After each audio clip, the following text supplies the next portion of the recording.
Salam Rahayu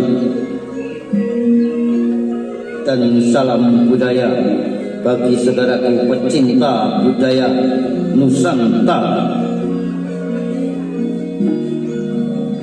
Mari kita simak dan nikmati kembali lanjutan kisah legenda penangsang dalam Kidung Tahta Asma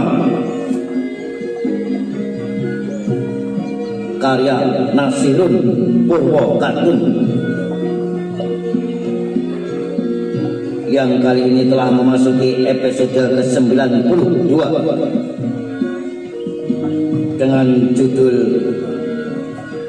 Panggalan. Saudara, di episode yang lalu telah dikisahkan bahwa padukan Gumampang yang beberapa waktu lalu ditinggalkan penduduknya pindah ke wilayah Jepang Panolan yang bernama Padukan Sumareh. Hal itu yang membuat Adipati Pajang Hadiwijaya protes terhadap Sunan Kudus karena Adipati Jepang Panolan Haryo Penangsang sengaja membiarkan penduduknya berbondong-bondong menuju ke Kadipaten Jepang Panolan.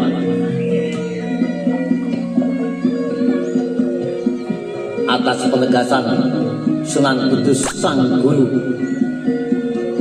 Mas Karepet dan Haryo Penangsang pun akhirnya warga Gumampang yang bertempat tinggal di Sumareh untuk kembali ke Gumampang di wilayah Kadipaten Pajang.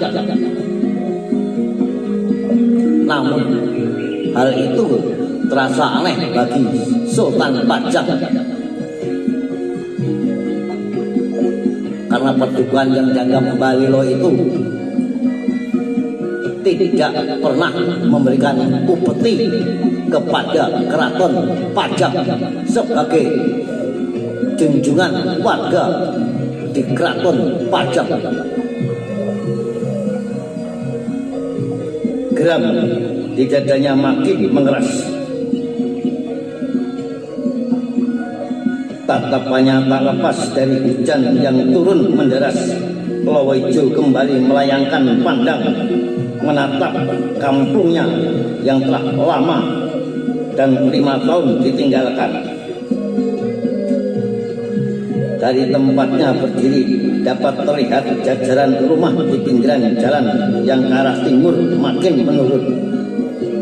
Dengan letak rumah tempatnya berteduh berada di tepat di tanjakan, membuatnya mudah untuk memandang luas kampungnya. Dan saat kecil ia sangat akrab dengan rumah tempatnya berteduh sekarang, rumah kediaman Kuwu Gumampang yang juga kami tua padukuannya.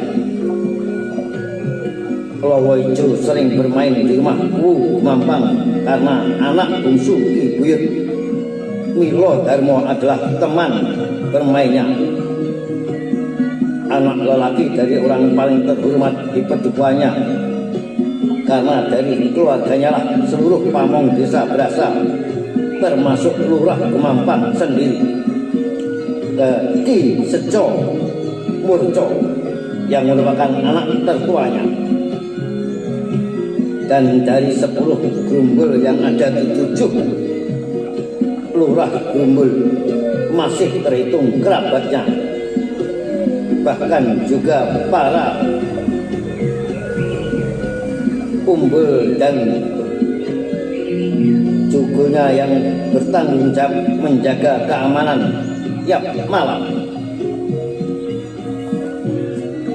Anak bungsu Ki Buyut Milo Darmo sering mengajaknya bermain panggalan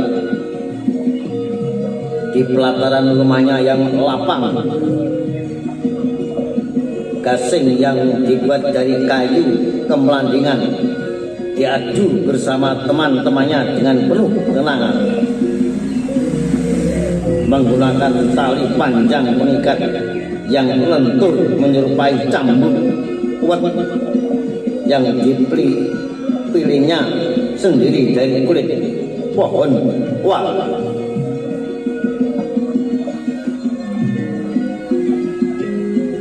Dengan sorak kegembiraan, gasing-gasing itu saling beradu di tengah kalangan.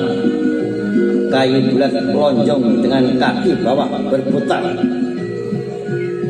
Ketika tali kuat pengikat ditarik kencang dari genggaman, dan dengan hentakan yang keras, gasing itu pun berputaran dan mendesingkan dengung keras menggaung.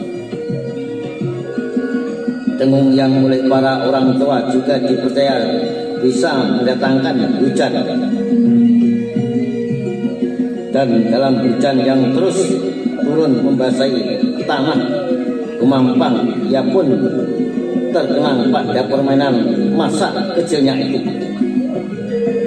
Ketika Kuwu Gumampang mengumpulkan seluruh warga untuk datang ke kediamannya, kemudian di pelataran yang luas dengan didahului pembacaan mantra mengundang hujan, para lelaki saling beradu gansing mereka.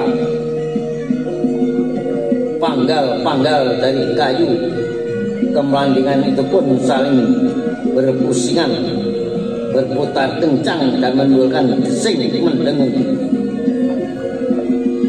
Tung tung brung, gerung gerung, gembranggung, sopo kalah wangi langgung.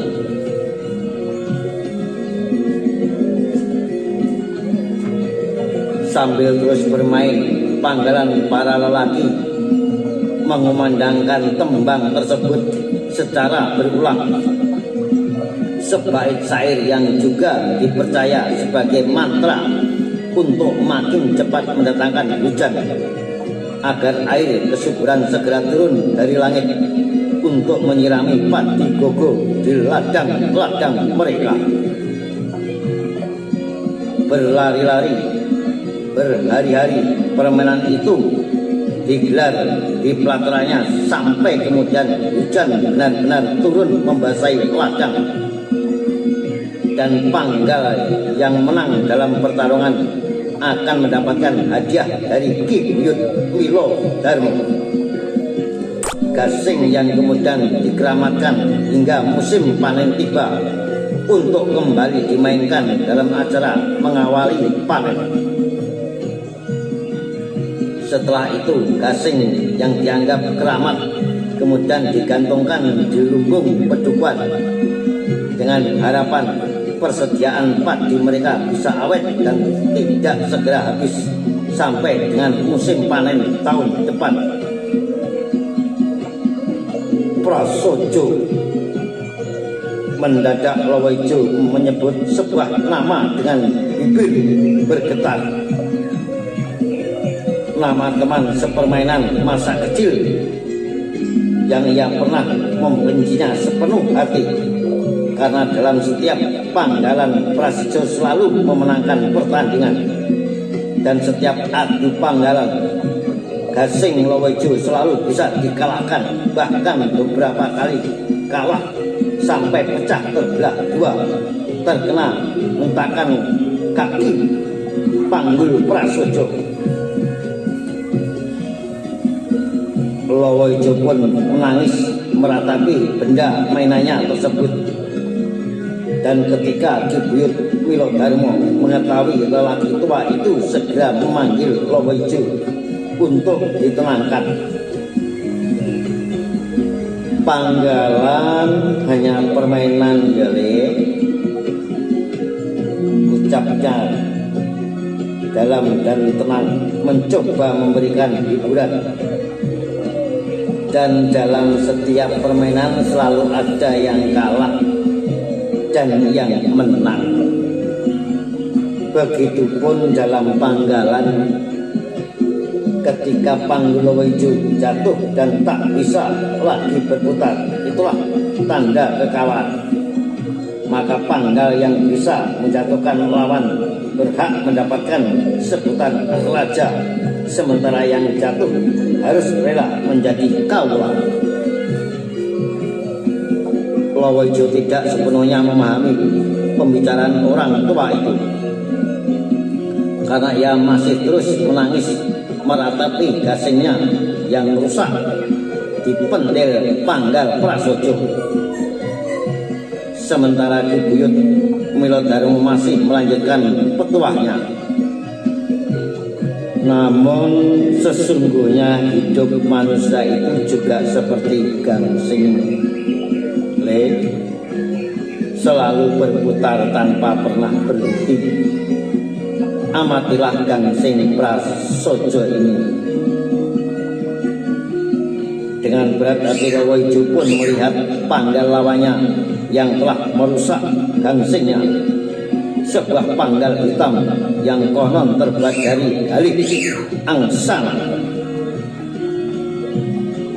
Gangsing ini ada kepalanya, ada badannya, juga ada kakinya. Dan seperti manusia, ia harus terus berputar untuk menjaga keseimbangan gerakannya. Maka untuk keseimbangan itulah kehidupan manusia pun harus terus berputar. Karena seperti juga adu panggal, gangsing yang jatuh dan tak lagi berputar akan dianggap kalah.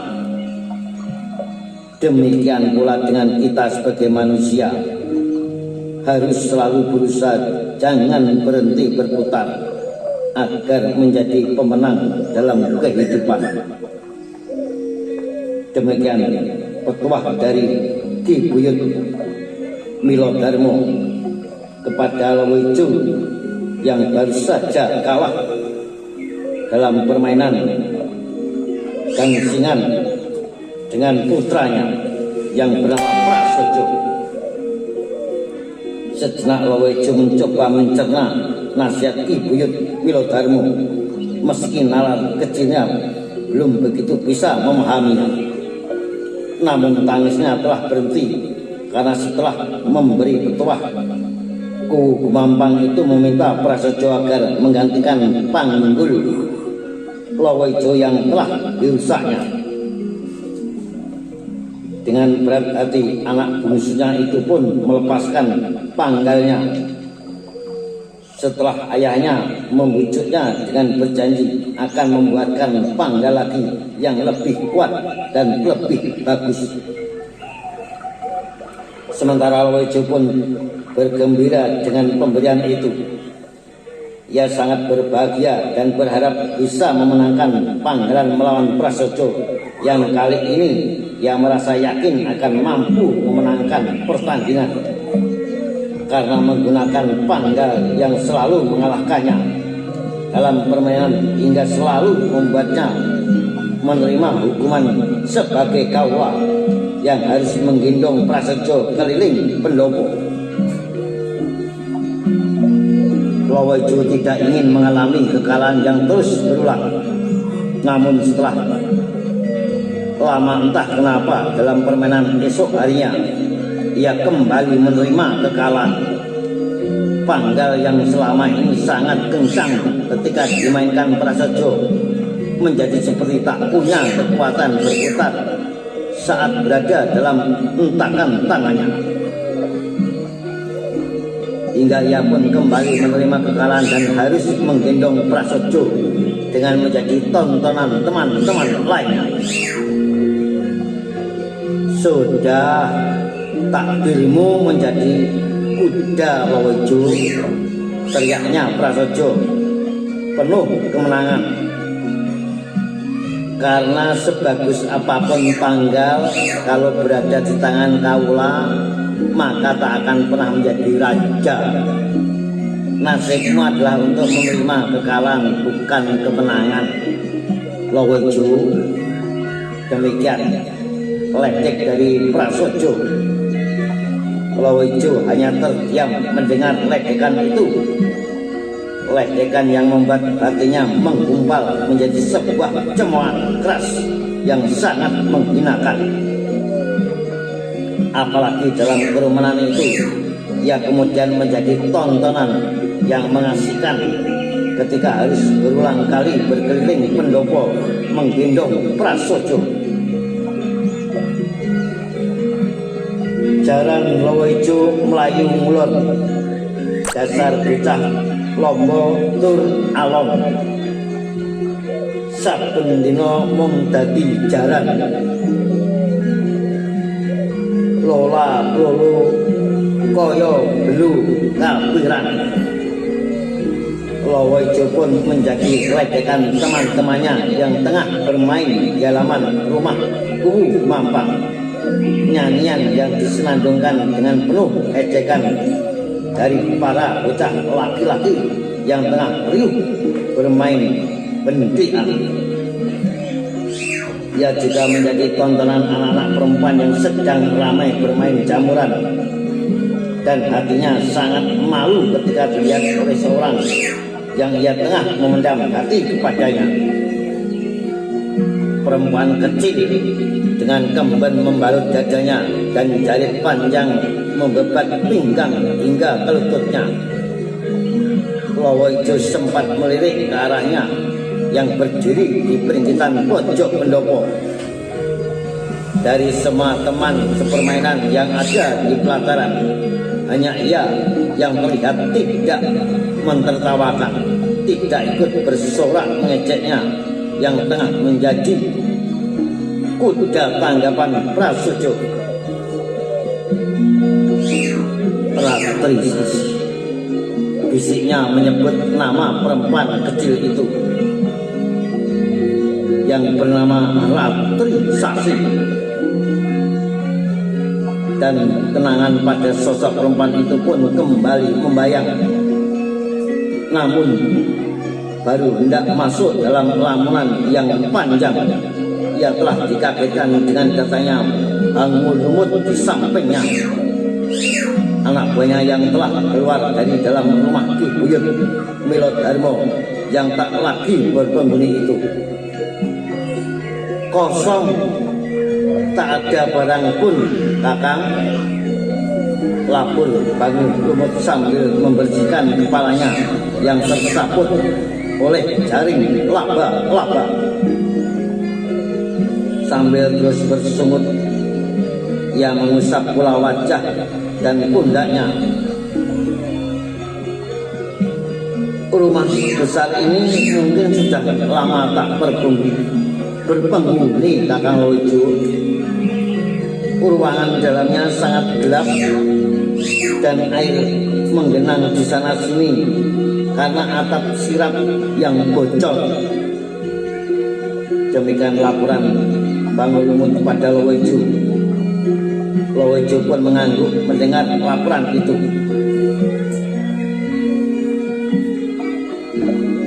Dan Hangul Lumut pun melanjutkan laporannya. Di dalam rumah juga tak ada barang apapun yang tertinggal. Benar-benar telah kosong, tak tersisa. Aku hanya menemukan benda ini, Kakang, kata Hangul Lumut kepada Lowoijo. Hangul Lumut tersenyum sambil mengusapkan benda itu ke kain bajunya, berusaha membersihkan sebuah benda yang berada dalam genggaman tangan kirinya. Dan setelah dianggap bersih, benda itu pun dikeluarkan dari balutan kain bajunya yang hitam. Lowoijo yang melihat benda itu mendadak menarik napas panjang. Sosok matanya tajam, memandang penuh kebencian. Kemudian dengan sangat keras lelaki berbaju hitam itu merebut benda yang berada di tangan Hangul Lumut. Kemudian dengan cepat dan penuh kekuatan ia melemparkannya ke tengah pedukuhan yang masih diguyur hujan. Panggal prasojo, panggal keparat. Lowo Ijo berteriak keras menyebutkan serapah dan umpatan. Dendam masa kecil yang hingga dewasa masih terus tersimpan.